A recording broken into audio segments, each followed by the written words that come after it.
Breaking story on the newsroom this evening. India's enemy number one, Hafiz Sayeed, has given an interview to a television channel where he's come out openly in support of Masarat Alam. Joining me more is my colleague Smita Sharma. Smita, tell us, what exactly does Hafiz Sayeed say in this interview and what do we know about his links with Masarat Alam?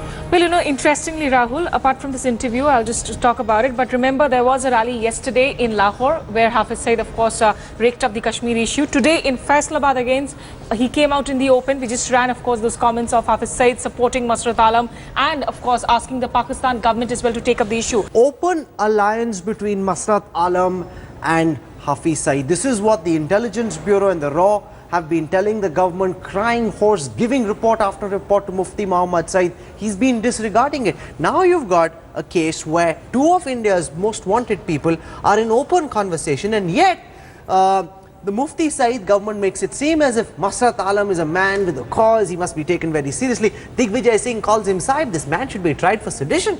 Well, Rahul, everybody has a domestic vote bank that they are playing to, really. Digvijay Singh, of course, I don't think we should take him too seriously here. In the opposition, they do not have much better things to do, given that their leader has been missing in action for so long. As far as this Hafiz Sayeed interview is concerned, if you look at the wording that he says, ki main yahan hoon, wo wahan hai. We are both raking up the Kashmir issue in our own ways. And for New Delhi also to take up this issue with Pakistan, remember the Pakistan Foreign Ministry yesterday came out with its statement where they spoke about that, they also in fact mentioned that how this is the deep, long-standing aspirations of Kashmir, and they had no words, obviously, of condemnation as far as Hafiz Sayeed's ranting against India. I'm going to leave it over there. Just think about this for a moment. If Osama bin Laden had said that someone such as Masarat Alam was his ally and that he was working very closely with him, would the United States think twice before trying him for sedition? And here we are sitting back and wondering whether or not we should take action against Masarat Alam. Action happened, but it was much delayed. He shouldn't have been allowed in the first place. If he was allowed, he should have been put back behind bars,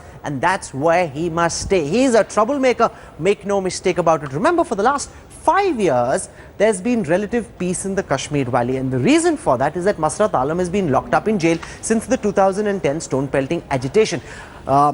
Syed Ali Shah Gilani didn't do a single rally in downtown Srinagar in the entire period that Masarat Alam was in jail. But the moment Alam came out, Syed Ali Shah Gilani was back in action, doing rallies in downtown Srinagar, building up support, which led to stone pelting in Srinagar once again after 5 years. This is exactly what the separatists want to do. The question is, do we have a counter?